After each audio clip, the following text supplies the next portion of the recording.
hypnotic dance. She holds me here with only a glance. She's over me. She's over me.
And ladies and gentlemen, welcome to the Sunday edition of the Paranormal Portal Bedtime Stories from Beyond.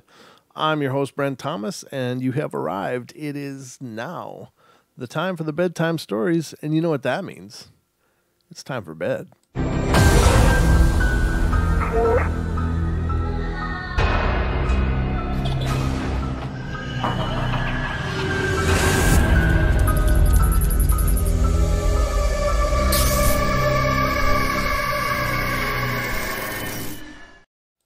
All right, ladies and gentlemen, welcome to the show, the more subdued set. I don't know, I just keeping the static image on. I thought, well, maybe there should be some visual differentiation between the normal Paranormal Portal and then the bedtime stories. Like, maybe a little less flair and fluff, like the moon I could save on the batteries, because that thing eats batteries like crazy, and then just have the static image on the background. I don't know.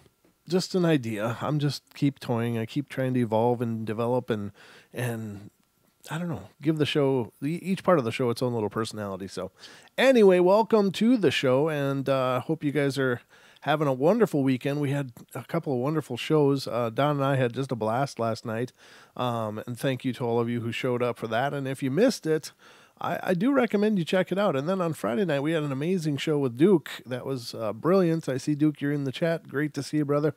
He and I have been touching base all day. And another show announcement, ladies and gentlemen.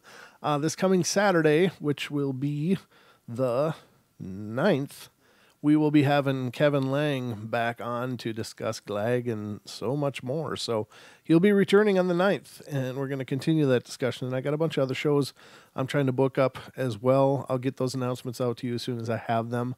But just a lot of cool things going on. So, and thank you to all of you who are keep coming and making every show just an amazing thing. So I am absolutely humbled by your love and your attention to the portal. It's just totally humbling. So let's get to some stories, because you came here for some bedtime stories, and far be it from me to disappoint. So let's see what we got here. The first story tonight, ladies and gentlemen, is coming from the great state of Texas. It says, one night, two friends, my brother, my mom, and I, went outside at 12 o'clock at night. We were all just talking and laughing until I saw a little girl swinging with a swing on a tree at one of my friend's house. I know my friend told me a lot of paranormal stuff happens at this house, but I hadn't heard anything about this deal. I'd never heard of a little girl ghost, so she had a white dress, long black hair, and you could see her face. I thought it was crazy, but I asked my mom and friends if they saw what I was seeing. They said, yeah, but I asked them, what did they really see? And they told me that it was the same thing that I saw. A little girl swinging with a white dress. We all got scared and ran into the house. Ever since that day, I keep seeing her everywhere I go. Even my mom sees her, and I don't feel like she's a bad ghost. She seems friendly. One time my mom told me she thinks she's the little girl I used to talk with in my sleep. outside of the window. She tried to get me to go outside and play with her, but before I did, my mom stopped me by saying, "Irene, go to sleep." And I did. This all happened right after me and my mom saw another spirit who was in all black. We couldn't see his face because he had a black hat on. The black hat man, ooh. And with a long, big coat. I saw him 2 times in the hospital, but before anything could happen, my grandma orb saved me twice. The same thing happened with my mom, but my grandma was alive back then. So that is my ghost story. And there's so much left to say. It's like you allude to these 2 instances where this black hat man was coming to get you, and you're paying more attention to this girl in a swing. Oh, well, that should have been a much longer story, ladies and gentlemen, but I don't write them, I just read them. So, yeah, that's too bad. We don't know all of the backstory there, but decent story. The next one is coming from Pennsylvania. It says, I've lived in my house for about a year now, and everything has been absolutely fine. For the past week, I've been having trouble sleeping for no apparent reason. I started getting this really strange vibe from the house for about 3 days now. And every time I walk in here, I get extremely sick to my stomach. And I feel like someone or something is trying to get me out, possibly for my own good. I don't feel like my house is threatening me or anything. I just feel as if something is trying to protect me from this house or to scare me out of it. I started noticing these flies in my bathroom scattered throughout it, and I didn't think much of it, but this morning, as I was checking my email and my 5-year-old son was watching television, we heard water dripping and the noise drowned out because of planes passing by overhead, so I ignored it. The sound kept growing louder, so I walked into the bathroom and my hot water was on full blast in my tub. There was no way my son did it because he was right next to me. We live alone and there's only one way someone could have got in, and that's through my front door. The other strange thing was when I came home from work today, there was a note on my door that was stuck in between the doorknob and the door frame. And when I opened it, it said, "Check your breakers and GFI switches." I called my ex-husband to see what a GFI switch was, and he said I only have one and it's in the bathroom, and it's the switch with the test and reset button. And I checked them and it looked fine to me. Who on earth could have written this note and why? I'm the only house on my block. I don't have any neighbors, so what in the world was going on in my bathroom all of a sudden? The note, the flies, the water. I'm completely freaked out, and I do not feel safe. I can't take the horrible feeling this house is throwing at me. Has anyone ever heard of this before? Am I overreacting? Not to mention, for the past week, I've also had these nightmares. And I haven't had a nightmare in years, and it's always the same. I have to protect my son from something. Please, someone help me. I can't take this anymore. Now, that is an interesting phenomenon, and quite possibly, this is absolutely purely speculation, but I have heard of cases where people have had like suddenly bad feelings in their house and they can't explain why. And so they feel compelled to, either leave the house or whatever. But what essentially could be happening in this kind of a case is there could be some form of guardian spirit that's trying to get these people out of the house. Like perhaps there's something bad coming for this house and it, doesn't want to see the mother and the child hurt. And so it's trying to encourage them to leave by creating these terrible feelings and these bad vibes and creating this really abrasive energy. A lot of times that can be by, perhaps deceased relatives trying to warn you out or get you out. So oftentimes we think it's the actual place itself, and it may not be. It might be something is coming and they're trying to push you out because it's not your time or whatever. It's just, again, it's wild speculation, but I have heard of that kind of thing happening. Now, I do believe that we have a real fundamental reaction to whenever you're in the presence of just pure evil. I mean, there are some things out there that are just dark. They are just dark. They are just hateful. They don't like us. They don't want to like us, and they don't care how we feel about anything. They just despise everything that it is about us. Now, why? I don't know. There's of course so many legends about these things, and I'm not qualified to speak to any of those, but there are those things out there. Now, conversely, there are also things out there that try to look out for us and try to protect us and try to keep us maybe perhaps away from these kind of things. And I think it may be family, ancestors. It may be everybody has guardian angels or whatever you want to call them, and perhaps even spirit guides would intercede in some sense in that type of instance. So, it's possible, but I sure hope these people ended up being okay.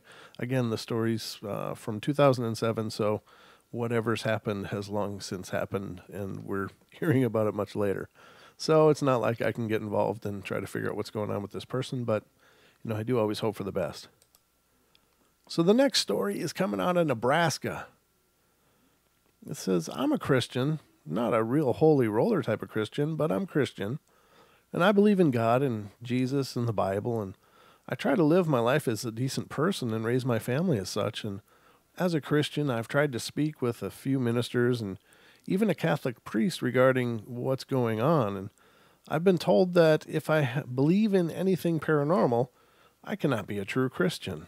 Oh, man. Oh, okay. Well, I disagree completely. I was there. I know what happened. I remember it all, as if it was just yesterday. My sister also remembers every detail as if it were yesterday as well.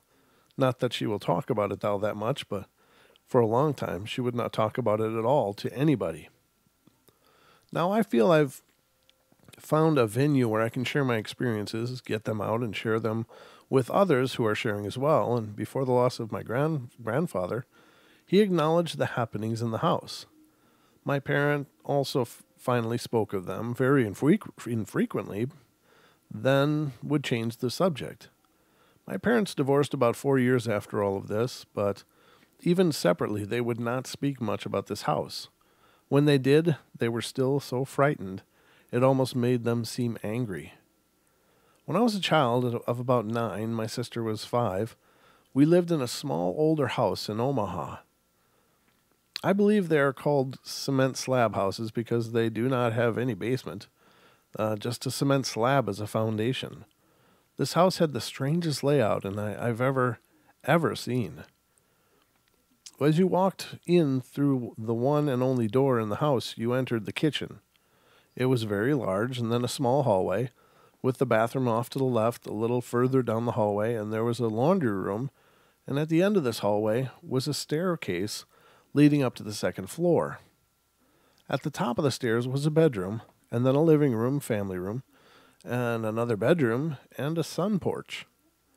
My grandpa had the first bedroom at the top of the stairs, and then my parents had the second bedroom, and after the living room, my sister and I shared the sun porch. My mom and grandpa had fixed it up as the perfect bedroom for little girls, with curtains and heat vents and all the frilly and cute. And one evening, my sister and I were on the main floor readying for bed, and we'd been up late that night for some reason and needed to get our teeth brushed and pajamas on to get to bed, and it was about 11 p.m., and I was waiting for my sister to finish in the bathroom, and she was the youngest, and I let her go first, and she had the door slightly ajar, and I was sitting on the small step that led up from the kitchen to the hallway right outside the bathroom door, reading, and all of a sudden I heard my sister scream. I looked over at the bathroom door and noticed that the light had gone out. I ran into the bathroom, and there on the window curtain was a man's face with a longer light brown hair and beard and mustache. There was a bright red velvet cloth around his shoulders and a tremendous bright glow around his whole face and shoulders. The entire room seemed to illuminate this glow.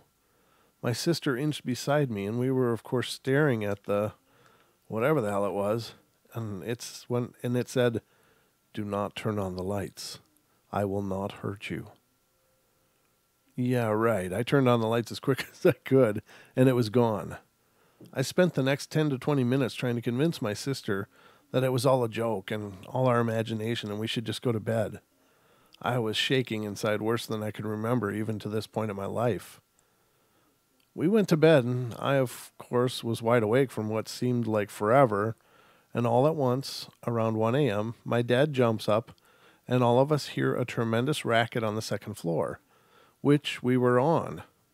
All of the doors were opening and slamming shut. The television was turning itself off and on repeatedly, and all the lights were turning themselves off and on. And we all ran into the living room, and we had a small bed on wheels that folded in two for easy storage. And it was in the closet in the living room, and my mom grabbed my sister's hand and my hand and started to run for the doorway that would lead to the stairs and out. The bed on wheels zoomed across the floor and blocked the doorway. My mom was pulling on the bed from one side, and my grandpa was pushing from the other, and the bed wouldn't budge. I'm not sure what my dad was doing at the time, but he ran up and started pulling on the bed also. It just would not move. My sister had silent tears streaming down her cheeks, and all of a sudden, everything just stopped. We all went to the kitchen on the main floor, calmed down with my dad trying to recite some logical explanation of what had just happened, and there wasn't any. After about half an hour, we all went back to bed, hoping to salvage some sleep. I remember looking at the clock, and it said 1:45. I must have dozed off because I was awoken again and looked at the clock, and it said 3. The main floor was now making a terrible racket. It sounded like the house was going to crash down around us. My dad and Grandpa ran to the stairs and then went down to about the 4th stair from the bottom, and I was supposed to stay put again. Yeah, right. I had a hold of the back of my grandpa's robe. Again, on this floor, the lights were going on and off, faucets in the kitchen and bathroom on and off, doors opening and closing, and we had a gas stove in the kitchen, and the burners were even igniting and then turning off over and over again. I honestly don't know how long this lasted, but then it all stopped, leaving the front door open. My parents and grandpa grabbed my sister and my hand and ran outside. We were outside for about 45 minutes or so when my parents decided it was their house and nobody or nothing was going to chase them from it, and we all went back in. My sister slept with my parents, and I slept with my grandpa. There were many, many other incidents in this house, and we moved for about 6 months after this first night that I described. I've driven by this house many times since. I've had my own family. I have had my own family. The house is still there. I know for a fact it has changed owners and renters numerous times. At the bottom of the hill from the house, which leads to a dead end, there was a small, very small, but long church. It was torn down about 20 years ago, and it was rumored that this church had been used as a satanic church with rituals and sacrifices. I'm not sure who, what, or why it was torn down. It never had a sign with any name anywhere near the church, so that I can investigate further, and I'm not sure if I would if I could have.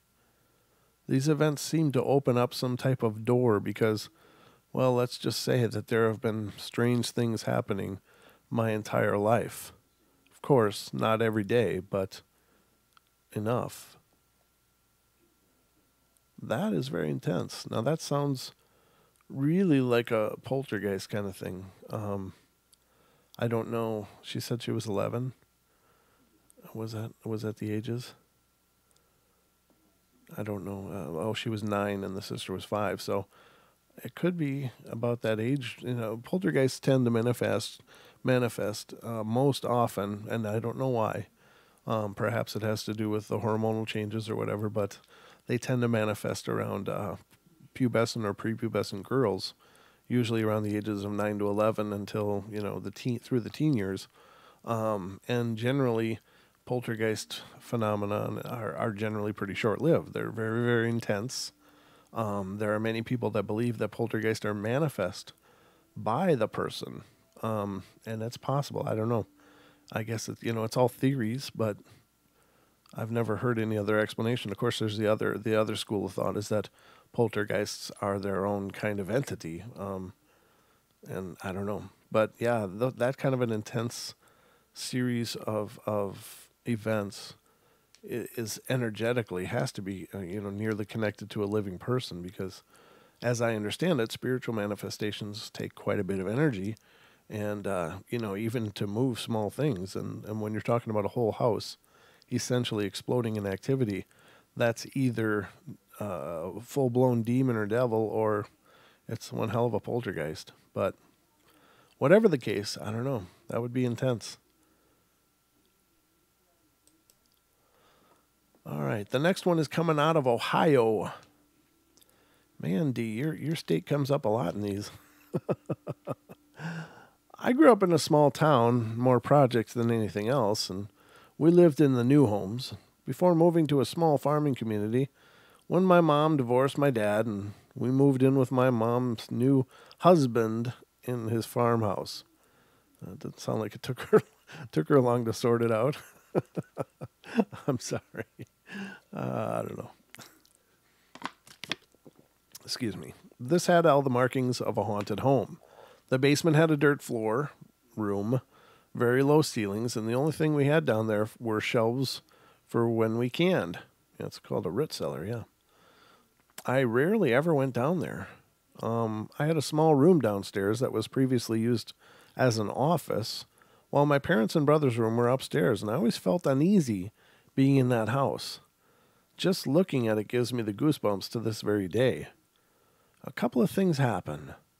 My brother's stepfather and I were in the living room one afternoon and all of a sudden, we heard the upstairs toilet flush and the lid slam. It must be a married ghost. Gotta put the lid down. Sorry, I couldn't resist. My heart was pounding. My stepdad went on to say, I guess they have to go too. I wasn't amused. Another incident occurred when I was looking in my closet, and it was upstairs because my room did not have one, and I saw a man with long hair, a flannel shirt, and jeans walk out of the bathroom and into the wall. I think I was so shocked at what I saw, I almost felt like I couldn't control my body. I walked down the stairs and into the kitchen and just stood there, absolutely dumbfounded. My stepdad walked in and asked what was wrong, and I said, I think I just saw a ghost. I explained to him what I saw, and he told me that in the late 70s, a man had fell into a wood chipper, oh God, at a local company who used to live in this house. He was friends with them and then went on to tell me that he thinks he sees things all the time. And I was very happy to move out of that house. And this may sound silly, but even though I got scared about the supernatural, I am so interested in it. I just recently bought a house with my fiance, and I just wonder if anything will happen there. I've read a lot of stories that started out with everything was normal until we'll see. And here's the thing. And everybody reacts to the paranormal their own way. I mean, some people handle it really well, and other people just absolutely get freaked. They don't want to deal with that. Even if they're interested in it, it's one thing to have an interest in the paranormal. It's another thing to live in the presence of a paranormal, because you don't know what's going to happen, when it's going to happen, or how it's going to happen. I mean, there's no schedule for this stuff. It's just you may have 1,000 things piled up on your plate in a really important day, and that might be the night that everything goes to hell and you can't sleep. And then there's just the sheer discomfort of not knowing if something's going to happen, if someone is standing right there looking at you, if someone has bad plans for you. I mean, you just don't know. So again, you have to trust your intuition with these things, because I do believe we pick up on the energy of the presences, and if they're truly malicious and evil, you'll feel it. But then again, we get freaked out and spooked, and then of course everything's evil. If something scares you, it's evil, right? Even though it may not be. Now, I don't believe that most hauntings and most presences are dark. I don't believe they are at all. These things are just stuck for whatever reason, perhaps. the old unfinished business, or they just aren't ready for the transition. They're worried about the transition. They think they're going to be judged, and they're not sure they led the best life, and they don't want to cross that bridge.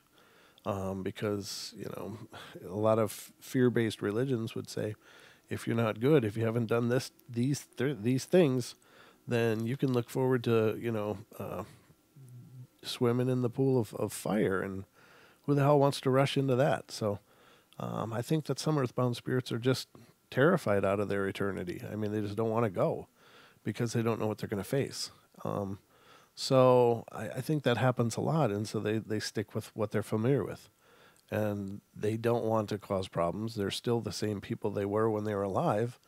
They just want to be, for the most part, left alone. Most people do. Most people don't want to cause issues and terror. Most people don't try to wreak havoc wherever they go. So I think a lot of times if you just address these things and just talk to them and say, we're here. This is the deal. This is what I'm comfortable with. This is what I'm not comfortable with. And I say this all the time. And I don't mean to be redundant, but then again, I do know that the show is always getting new listeners, and I just want everybody to know that stuff. You've gotta feel comfortable. You've got to claim your space.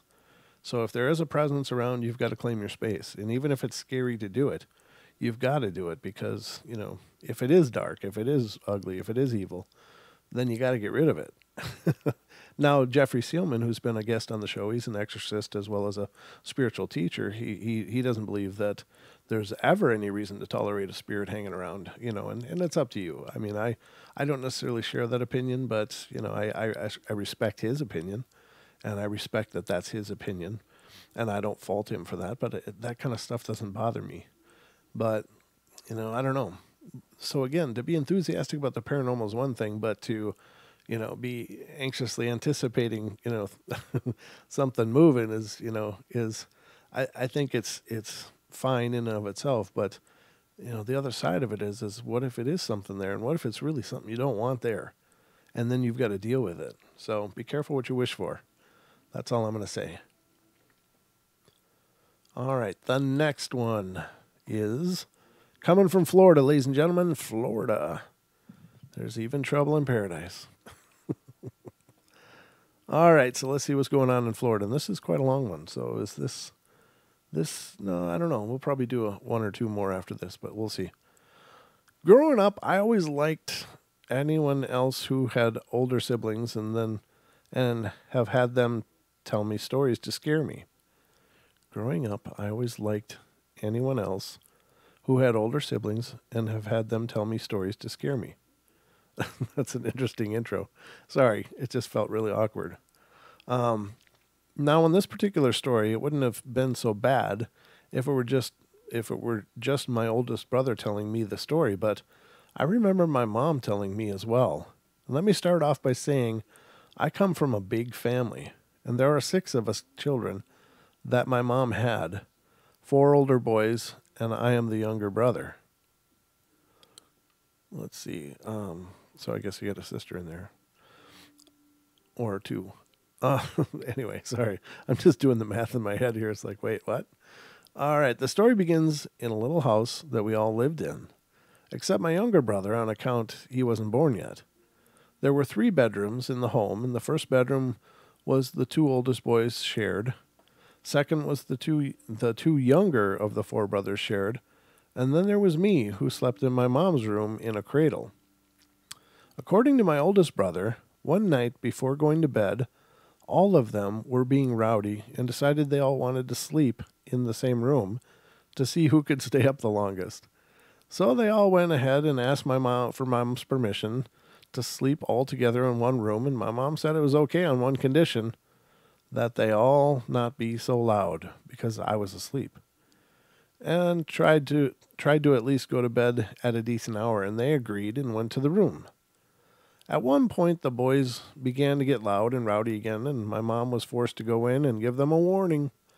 And as she turned away, she saw my oldest brother stick out his tongue at her, and she quickly turned back and told them it wasn't nice to do that, and that God didn't like little boys being so hateful, and that if he continued to do that, the devil would snatch his tongue.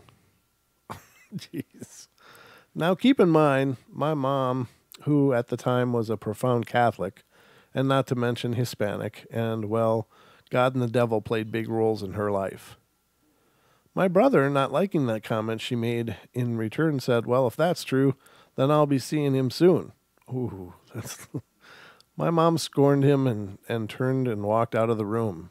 As the night progressed, my brother said he was the last to fall asleep, and as he was drifting off, he felt someone grab the blankets and pull them off him abruptly. He, thinking it was one of the other brothers messing with him, snatched the blankets back and yelled, "Alex, stop doing that."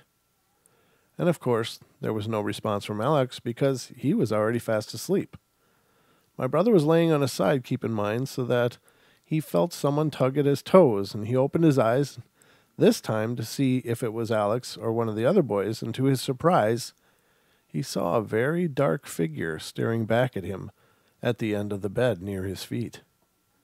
My brother, terrified, said he couldn't get a sound out of his mouth, and continued to watch as this figure climbed on top of the bed and somewhat sit on him with a devilish grin, pinning him down. My brother froze in horror as he heard this figure say that he sounded like, "Maybe next time you'll listen to your mother." After that, my brother said he seemed to just kind of passed out. He woke up a few moments later, confused and scared, and ran to my mom, who was sitting in the kitchen waiting up on our dad to get home from work, and he began to tell my mom the story, and to his amazement, my mother said she believed him and began to tell him that moment after the boys had settled down to fall asleep. In the corner of her eye, she spotted a dark figure passing from the living room to hallway, but thought it was nothing and passed it off as just being tired from after a long day, and was just seeing things. To their amazement, they found what appeared to be scratches on his back, arms, and leading from his cheek down to the side of his mouth. My brother, horrified by what he experienced, never again backtalked or stuck out his tongue at our mother, in hopes that he would never experience that again. As you are sure aware of, as a little girl hearing this story, it certainly scared me. And then hearing it from my mom as well, you get the picture. I hope you all enjoyed my little story. Well, that sounds like that little boy got a little lesson. What a creepy thing, though. If we're creator beings, if we truly are, then I guess anything's possible. Are there little black demon-looking things wandering around making sure kids listen to their moms? I don't know. It's the whole Santa thing, right? I'm just saying. Or the Krampus, or, whatever else have you. Duns, if you're out there. Krampus. Okay. There's quite a few of you out here. Great to see you all. Thank you so much for tuning in. Yeah, I'm going to pull up a couple more, because, that's the kind of love I have for you. Get nothing but love here in the portal. I guess I pulled up 3 more. I thought I only pulled up 2. Okay. All right. Well, I guess I'm reading 3 more. Okay, this one's coming out of Montana. This is in your neck of the woods, Duke. When I was 9, we had Christmas at my grandma's. It was Christmas Eve, and my mom, dad, and older brother went down the street to my aunt's house for a party. My grandma had put me and my little brother to bed in the middle bedroom of a single-wide trailer, and I hated this room and never ever slept in it. I always slept in the first room with my mom and dad. Well, me and my little brother went to bed, and a few hours later, my mom woke me up, and I was in a cold sweat. She took me into their first bedroom and made a bed for me on the floor, and she asked if I was okay, as I had been talking in my sleep, and I told her that there was something in that room, and they didn't like me. Mom shook her head and told me it had just been a bad dream. Later that night, I was awakened by scratching on the door, and when I opened my eyes, I saw the tall, pale man reaching for me. I started to scream. I was scared. I woke up my mom, and she moved me to the other side of the bed away from the door. The next morning, we got dressed and had breakfast, and then went to my aunt's house for exchanging of gifts and Christmas dinner. And we went back home the next day, and it was 7 years later, and I found out a man lost his wife and daughter. He went crazy and killed himself in that room. Come to find out, I looked just like his little girl. Ugh. That's horrible. All right, the next one is Missouri. Coming from Missouri. All right, girls' sleepovers. They were meant for each other, especially when it's just you and a friend that act as if you were sisters. Spending the night at my friend Agatha's house, and we act as if we were sisters. We pull pranks out on her mom, or her dad gets us back. And being suckers for scary movies, we decided to watch The Grudge 2 at nearly 1 in the morning. Angela makes me sit by the window, that's nice, just in case something tries to come in. They get me first, aren't I lucky? I was coming for the part where someone was going to die when, her dad jumped out of the closet and scared us. What a jerk. I've never screamed so loud in my life.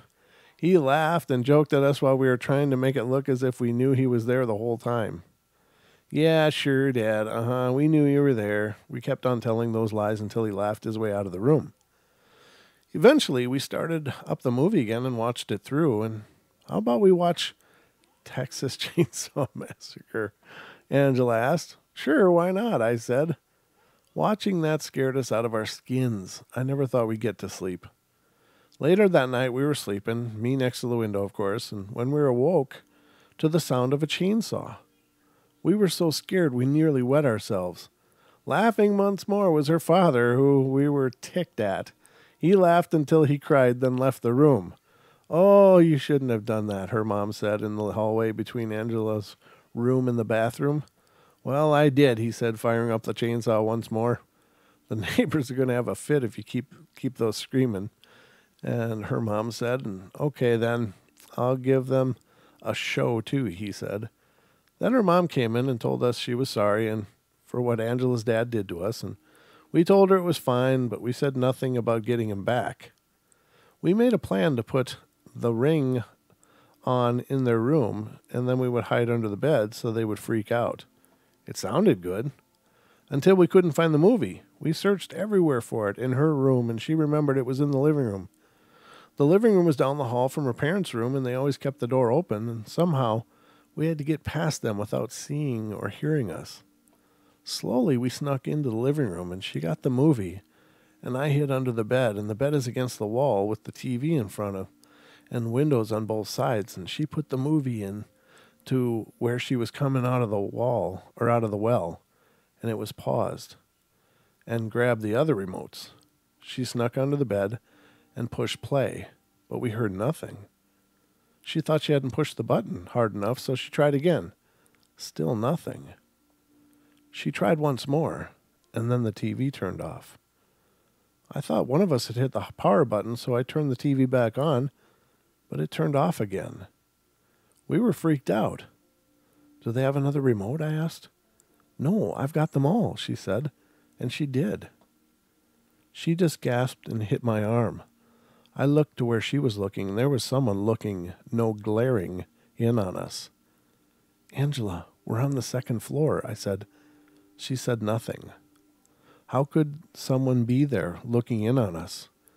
We stayed quiet, and we watched the person as they watched us. Terrified, we did nothing. We jumped as the TV turned on full blast to where we wanted it to start, and her parents jumped out of bed, and we tried to turn it off, but somehow couldn't. Finally, Angela's dad unplugged the TV and looked for the remotes, and I'm not sure how, but he saw us under the bed and told us to come out. And when we did, we told him about the prank and about someone looking into the room, and he said there was no way someone could get onto the second story and look in at us, and he said it was so dark in there they wouldn't even be able to see us. So tell me, was it fake or was it real? I don't know. That's a tough one. I mean, at that point, the kids are so programmed for terror that, you could probably find demons in a bowl of Cheerios at that point. I don't know. You get some kids wound up enough and they'll see things everywhere.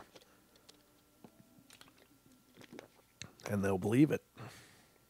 That's just my 2 cents. So, the last one for tonight, ladies and gentlemen, is coming again out of Missouri. And this is a short one. Some people believe 13 is an unlucky number, but to me, it's grand. My 13th birthday was like the others. Family gathered for the celebration. Gifts were given and happiness was shared. It began around 8 p.m. when my cousin Tiffany stayed the night with me, and with her being 9 months younger, my parents dropped my little brother off at my grandma's, and they were going to go see a movie, and my cousin's been around more than me. Being us, we were on the computer goofing off on the computer, and when she thought she heard someone scream, I told her she was crazy and thought of it, and she kept telling me she could hear someone. Me being the oh-so-smart one, I said, "Whoever's talking to my cousin, would you shut it up?" Tiffany looked at me and told me they were mad. I still thought she was joking. I said, "Yeah, sure they are." Later that night, my parents had come home, and we were going to bed, and we were laying on my bed when there was this horrid odor. We blamed each other for having gas, and she said it was me, but I told her it wasn't, and then as I was about to see where the smell came from, there was a scream. It could have been Tiffany because she was sitting right beside me. We sat in the bed terrified of whatever it was. We both looked to where we thought the scream had come from, and she said the window, and I said my TV, and both in the same area. And I thought about getting up to see what or who had screamed, but I was too afraid of what it may have been. Throughout the whole night, neither of us got much sleep. The next morning, we awoke and asked my parents if they had heard anything last night. My dad thought we were crazy and said those scary movies got to us, but how? We both heard it. Looking back every day, I wonder, was it really just our minds playing tricks on us? Or was it something more?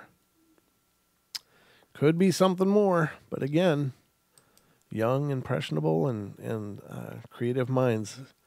I'm going to say that's the most likely, but I don't know. Anything's possible, but I guess that brings us to the end of our show tonight, ladies and gentlemen. Thank you for tuning in and being a part of it. I'll be back tomorrow night again for some more bedtime stories, and I hope you'll join me then every night of the week, 7 p.m. Pacific time. There's a portal going on, so yeah, I guess that's about it. So I love you all. Be good, be kind, be nice. Take care of each other. Help each other out. Find the magic in every day and find the laughter. And I hope you guys have a great Monday, and I'll be here waiting for you for the Paranormal Portal bedtime stories. So good night, everybody. Take care, and sweet dreams.